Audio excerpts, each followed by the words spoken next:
A força elétrica ela já é uma lei física bastante conhecida dentro da eletricidade, porque vocês já estudaram que cargas de sinais contrários, ou objetos que estão carregados com cargas de sinais contrários, sofrem um processo de interação. E que interação que ocorre entre elas? A interação entre elas é uma interação do tipo atrativa. Surge uma força, que ao nome dessa força nós chamamos de força elétrica. Então, colocando esses objetos carregados ou essas cargas em contato, elas se aproximam uma da outra. Isso nós vimos durante todo o nosso processo de aula de eletrostática. Uma coisa também muito comum de acontecer é quando você junta cargas de mesmo sinal. Então, no caso, aí nós temos duas positivas, entre elas vão surgir uma força repulsiva que irão afastar as duas. E cargas duas negativas, né, cargas de sinais iguais, elas se repelem com a mesma força. Bem, então o objetivo do estudo da nossa força elétrica aqui nesse caso é entender como a gente pode mensurar essa força elétrica, como a gente pode medir essa força elétrica. E essa medição ela foi estudada por um cientista chamado Coulomb, que daqui a pouco a gente vai ver a imagem dele aí. O que o Coulomb fez nos seus estudos e o que ele descobriu? Ele descobriu que essa força elétrica ela tem uma dependência. Então, dependência do que, profs? Dependência da distância. Que essa distância entre as cargas fazem influência sobre a força. Funciona assim, quanto mais perto a carga está uma da outra, mais forte é essa força elétrica. Quanto mais afastada estiver uma carga da outra, menos forte é a interação entre essas cargas. Portanto, a força é menor. Só que o Coulomb descobriu que a força elétrica ela depende do quadrado da distância. Então, o que eu quero dizer com isso? Que quando as cargas estão a uma determinada distância, elas sofrem uma força. Aí você dobrou a distância, ou seja, colocou a distância duas vezes maior. Qual é o quadrado de 2? 4. Significa que a força ela vai cair 4 vezes. Isso foi descoberto por Coulomb. Triplicou a distância, 3 ao quadrado, quanto é? 9. Então, significa que a força vai ficar 9 vezes menor. Quadruplicou a distância, 4 ao quadrado, 16. Então, a força vai ficar 16 vezes menor. Quintuplicou a distância, a força vai ficar 5 vezes menor? Não, vai ficar 5 ao quadrado, 25 vezes menor. Então, meio que a força depende de forma exponencial aí da distância, do quadrado da distância. Então, esse termo da distância vai entrar na equação, porque essa força vai depender dela. Além da distância, o que mais que a força precisa? Ela precisa de duas cargas, Q1 e Q2. Quanto maior o valor de Q1, quanto maior o valor de Q2, obviamente que vai ser maior o valor da força. É por isso que elas aparecem do lado de cima da equação. São grandezas diretamente proporcionais. Quanto você aumenta as cargas, você aumenta a força. E a distância, vocês perceberam que é o contrário. Você aumentou a distância, a força vai ficando cada vez mais fraca. Isso sempre caindo com o quadrado dela. Além disso, a equação leva em consideração também o meio físico onde essas cargas estão. Por exemplo, se essas cargas estiverem na água, a interação entre elas vai ser diferente de que se elas estivessem no ar. Então, o meio físico onde essas cargas se encontram também vai levar em consideração a influência da força. E como é que isso aparece na equação? Aparece através de uma constante que a gente vai representar pela letra K. E toda vez que você vê essa letra K na equação, você vai lembrar que esse K é um valor numérico que representa o meio físico ao qual essas cargas estão. Se elas estiverem na água, lembrando, vai ser um valor. Se elas estiverem no ar, vai ser um valor. Se elas estiverem no óleo, vai ser um valor.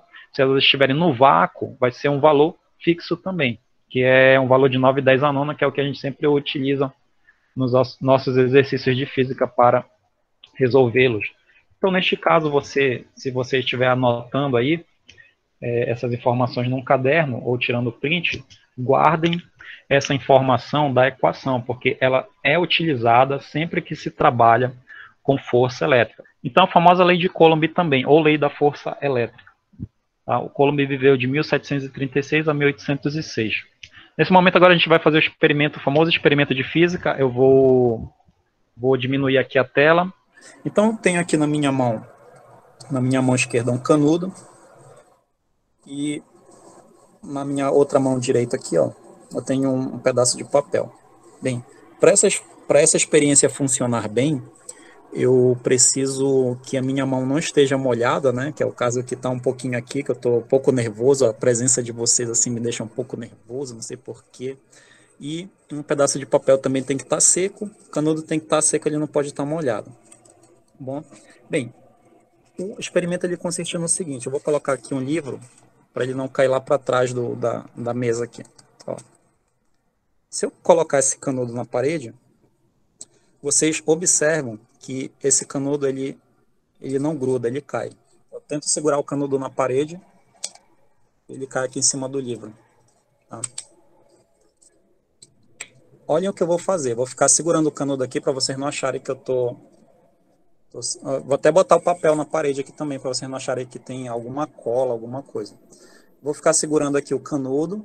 Eu vou ficar segurando aqui o papel. Deixa eu ver se eu consigo tirar o livro aqui. Pronto. Ó, e vou fazer o seguinte. Eu vou pegar esse canudo e vou começar a atritar ele, vou começar a esfregar ele nesse papel. Nesse papel aqui, ó.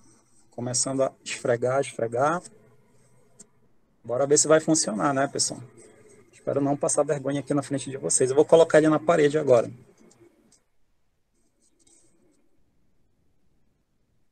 Tá? Percebam aí, ele ficou aí na parede. No momento em que o canudo ele não gruda da parede, o canudo ele está neutralizado, ele está com cargas neutras, né? A mesma carga que a gente tem no canudo, a gente tem na parede, eles estão neutros. A partir do momento que eu começo a esfregar ou atritar o papel no canudo, eu estou roubando cargas do canudo, eu estou retirando as cargas mais externas do canudo para o papel. Então, vamos supor, quando eu começo a retirar carga negativa, vamos supor que eu esteja retirando cargas negativas do canudo. Quando eu começo a jogar a carga negativa do canudo aqui para o papel ele vai ficando negativo e o canudo vai ficando positivo. Tá? Como o canudo é um material do tipo isolante, lembra que o material do tipo isolante, os elétrons dele, eles são mais fixos no núcleo, então eles têm mais dificuldade de locomoção, então eles ficam mais presos lá no canudo. É por isso que a ação das cargas ela dura mais tempo, tá durando mais tempo aqui porque o canudo ele é isolante. Então o canudo ele ficou positivo, tá? Ficou positivo e atraiu da parede a carga negativa para a ponta da parede, fazendo com que a parte positiva ficasse atrás da parede. Isso eu vou mostrar aqui no slide depois para vocês, para ficar um pouco bem mais claro. Eu gosto de ser um pouco bem mais claro para que vocês entendam. Traduzindo, esse experimento ele serviu para mostrar para vocês que a ação das cargas produz força. Então, quando eu consigo ter uma diferença aqui de cargas entre as paredes, eu começo a observar que essas cargas produzem uma força, que é justamente a força elétrica que vocês estão observando nesse simples experimento de física com canudo e papel, tá bom? Então, como eu falei para vocês, o experimento aqui ele consiste em você atritar o canudo no papel, você esfrega várias vezes, e aí você percebe que o canudo ele adquire cargas positivas, porque a negativa foi para o papel. Aí, ao aproximar o canudo da parede, você vai perceber que o canudo estando positivo, ele vai atrair a carga negativa que está na parede, e onde essas cargas negativas estavam, vão deixar um vácuo positivo. Tá? Vão deixar um vácuo positivo. E é justamente por isso que aparece a força elétrica entre elas. Mas não devemos esquecer que esse canudo também sofre ação de uma força chamada de força-peso.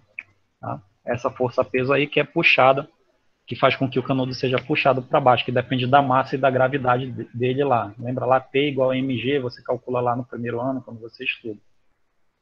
E aqui nós temos a força elétrica. Né? Quando essa força elétrica ela cessa a ação dela, quando esse canudo vai perdendo a interação elétrica, vai aparecer apenas a ação da força-peso, fazendo com que o canudo seja direcionado ao centro da Terra. E esse é o experimento de física que eu trouxe para vocês. A tua mão não pode estar molhada, o canudo não pode estar molhado, o papel não pode estar molhado, porque o que acontece? Como vocês aprenderam lá em química, a água ela é uma molécula polar, então ela tem uma eletronegatividade muito alta nas extremidades. Isso faz com que a partícula de água, a molécula de água, ela puxe os elétrons do canudo. Então, se você atritar o canudo com ele molhado, esse elétron ele não fica no canudo, ele vai para a partícula de água. Tá? Por isso que é muito complicado você fazer esse experimento em um local, por exemplo, que esteja chovendo, porque o ambiente ele fica totalmente carregado de umidade, a umidade do ar rouba essas cargas, e você tem dificuldade para fazer esse fenômeno. O bacana que está aqui no lugar onde eu estou é que o clima está seco, ele não está tão úmido, ele não está tão molhado. Tá? Se você for fazer com canudo de metal, claro que você não vai conseguir fazer, porque o metal, ele, assim que o elétron grudou no metal, ele já vai andar, porque o metal ele é um bom condutor de eletricidade, então você não consegue fazer em canudo de metal. É bom canudo de papel, canudo de plástico, de sei lá, de outros materiais aí que não sejam metálicos. Bom, isso também explica o fato de você, ao se pentear, né, com o cabelo seco, você, ao invés de arrumar o cabelo, você vai estar fazendo com que ele fique mais arrepiado. Não sei se você já tiver essa impressão, essa sensação.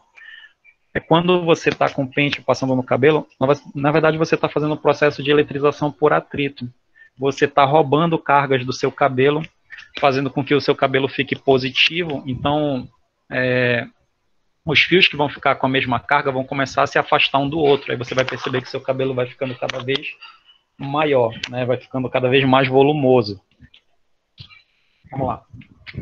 Ele fala assim: determine o módulo da força de interação entre duas partículas eletrizadas com carga mais 4 microcoulomb e menos 3 microcoulomb, estando elas no vácuo a distância de 6 centímetros uma da outra. Aqui ele te dá uma informação muito importante: o valor de uma constante, que é a chamada de constante eletrostática do vácuo, porque essas duas partículas estão no vácuo. Tá? Bem, esses dados dessas informações, elas são bem tranquilas de você lembrar que essa equação se trata de, de que essa questão se trata de uma questão onde você vai utilizar a lei de Coulomb, porque ele fala de força, ele fala de partículas, duas partículas aqui, ó, Q1 e Q2, estão separadas por uma distância. E isso te leva a lembrar a lei de quem? Lei de Gaga? Não. A lei de Coulomb, que é a lei da força elétrica. Tá? A lei da força elétrica. Tá? Que é a lei de Coulomb aí. Esses dados que estão aí, eu vou anotar na outra tela. Então, pessoal, lá ele diz assim, ó, que o objetivo dessa questão é fazer o cálculo da força de interação entre a carga Q1 e a carga Q2. A carga Q1 e a carga Q2, elas valem assim, ó, lá no texto diz que a carga Q1 vale 4 microcoulomb, ela é positiva, só que lembrando que na equação da lei de Coulomb a gente não trabalha com os sinais das cargas aqui, nem positivo nem negativo, a gente vai trabalhar com módulo, a gente vai trabalhar apenas com o número delas. Então vou colocar aqui que o módulo é o que vai interessar para nós. O módulo de Q2 lá no texto era menos 3 microcoulomb, ela é negativa, mas eu não coloco o sinal, só coloco o número, certinho? A distância entre as cargas é de 6 centímetros. E o que mais que ele dá no texto? Ele dá uma constante eletrostática do vácuo, vou botar aqui K0, porque é do vácuo, 9/10 a nona Newton metro quadrado sobre Coulomb quadrado, é a unidade da lei de Coulomb. Lembrando que a lei de Coulomb aqui, olha, é força elétrica, a constante, multiplicada pelo módulo de Q1, multiplicada pelo módulo de Q2, e tudo isso aqui dividido pela distância ao quadrado. Isso aqui é a lei que deveríamos lembrar e usar para resolver o problema da lei de Coulomb. Vou pegar esses dados aqui do problema e fazer a substituição nessa equação. Só que antes disso, pessoal, tá esperto e vacinado. Por quê? Porque ele já sabe que ele não vai jogar direto na equação. Ele vai olhar para os dados e vai ver que não está padronizado. Por exemplo, olha aqui na constante Coulomb, aqui não está em Coulomb, está microcoulomb. Olha aqui, metro, aqui está em centímetro. Se você fazer a substituição desses números na equação sem fazer essas transformações, obviamente que o resultado vai dar diferente da resposta correta. Bem, então, para eu fazer essa transformação, ele vai pegar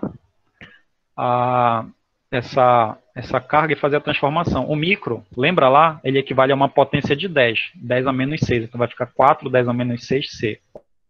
4, 10 a menos 6, Coulomb. Para cá, olha, ele já vai fazer o seguinte, 3, 10 a menos 6, C. E para cá, o centímetro, ele equivale a uma potência também. Potência de 10 a menos 12. Então vai ficar aqui, ó, 6, 10 a menos 2, M, que é metro. Tá? E aqui você já fez todas as transformações antes de substituir esses dados na equação. E aí vocês vão fazer o seguinte agora. Vou pegar a equação, a força elétrica vai ficar igual a 9, 10 a nona. Esse 9, 10 a nona multiplicado pela carga Q1. O valor da carga Q1, estou fazendo bem devagar aqui para vocês irem acompanhando o que eu estou fazendo. Q1 que vale 4, 10 a menos 6, multiplicado por Q2. O Q2, 3, 10 a menos 6. Então, vou multiplicar aqui 3, 10 a menos 6. E tudo isso aqui dividido pela distância ao quadrado.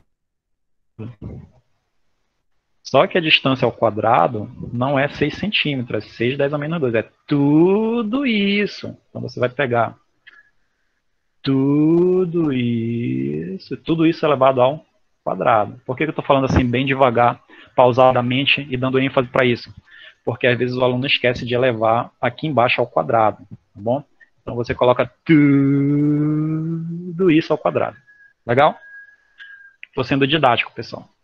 E você já estudou e já sabe que o procedimento para resolver esses problemas quando eles estão assim é separar, tá? Eu vou pegar aqui, olha, vamos aqui para essa linha de cima, só para organizar, vou ser bem didático aqui com vocês. Eu vou pegar todos esses números que não são potência de 10, por exemplo, esse 9, esse 4, esse 3, eu vou colocar eles juntos todos de um lado. Olha, vai ficar 9, 4, multiplicado por 3. Tá, eu vou pegar só esses que estão aqui, ó, 9, ou seja, vou separar aqui. E essas potências que são de 10, eu vou colocar do outro lado. Vai ficar 10 a nona, multiplicado por 10 a menos 6, multiplicado por 10 a menos 6 aqui, ó. Então eu separei, coloquei esses números aqui todos de um lado, coloquei essas potências de 10 todo do outro. Por que que eu estou fazendo isso? Porque eu quero ser bem didático para que todos entendam o que eu estou fazendo no exato momento, que todos vocês acompanhem o meu raciocínio. Ah, professor, mas eu quero fazer rápido, que eu sou bom de matemática. Então não te desespera, calma lá, bora fazer devagar, porque eu estou explicando como é que é o processo. Vamos aqui para baixo agora, tem a divisão, e aqui embaixo, qual é o procedimento? Lembrando que tudo isso está ao quadrado, então 6 está ao quadrado, o 10 a menos 2 também está ao quadrado, então tem aluno que acaba se complicando aqui, só eleva, por exemplo, 6 ao quadrado põe 36 e aqui não eleva ao quadrado, mas o 10 a menos também está ao quadrado. Bora lá, 6 ao quadrado, quanto é que é? 36 multiplicado por 10 a menos 2. Aí o aluno faz isso aqui, só coloca 10 a menos 2, mas não coloca, porque o 10 a menos 2 também está ao quadrado. Quando tiver aqui, ó, um número ao quadrado elevado a uma potência, você vai multiplicar só. Menos 2 vezes 2 vai dar menos 4. Então fica 10 a menos 4. Tá? Observem o que a gente acabou de fazer. Na verdade, eu não fiz nenhuma conta assim complicada. Eu só fiz organizar aqui em cima para facilitar a minha visão. Tá? Porque vai ficar melhor para multiplicar assim, e depois eu multiplico as potências de 10. Tá, beleza? Vamos prosseguir com o nosso cálculo. A nossa força elétrica, percebam que ela vai ficar bem mais simples de ser calculada. Por quê? Olhem aqui, olha. 9 vezes 4, quanto é que é? Não é 36? Aqui eu tenho 36. Quanto é que é 36 dividido por 36? Dá 1. Então, eu posso cortar isso aqui, ó. 9, o 4 dá 36, com o 36 daqui de baixo. Então, isso aqui já sai da equação. Olhem esse 10 a menos 4 que está aqui embaixo. Está negativo, não está? Vou jogar ele lá para cima e lembrando que ele altera o quê? O sinal, né? Toda vez que você joga um número para cima, você altera o sinal dele. Então, olhem o que sobrou para nós aqui. A conta vai ficando cada vez mais limpa quando você vai organizando. Ó, 3, Eu vou repetir novamente isso aqui em cima, não vou mexer, tá? Porque eu estou tentando ser o mais didático possível. Mas se você quisesse já fazer a conta aqui em cima, você pode fazer. E esse 10 a menos 4, ele foi lá para cima. Lembrando que esse 10 a menos 4 aí, ele foi lá para cima, tá? Joguei, só que ele não fica menos 4, ele fica mais 4. Certinho? Então, nossa força elétrica ela vai ser 3 multiplicado. Tá vendo todas essas potências de 10 aqui? O que eu vou fazer? Repete a base, que é igual. E aí vai ficar 9 menos 6. Menos 6 mais 4. Vou fazer aqui para ser bem didático, tá? Só para vocês irem acompanhando o que está acontecendo. Vamos fazer agora, ó. 9 menos 6 dá 3. Tá? 3 menos 6 vai dar menos 3. E menos 3 mais 4 dá 1. Então, o resultado dessa conta aqui vai dar 1. 10 elevado a 1. Tá? Vou fazer aqui que não cabe mais, eu vou colocar essa conta aqui. Ó. Força elétrica, ela vai ser 3 vezes 10 elevado a 1. 10 a 1 é 10, 10 vezes 3 dá 30. Então, a nossa força elétrica é 30 newtons. Tá? 30 newtons de força. Tá certo? Essa vai ser a força que vai estar sendo a força de interação entre as duas cargas que estão lá. Certinho, pessoal?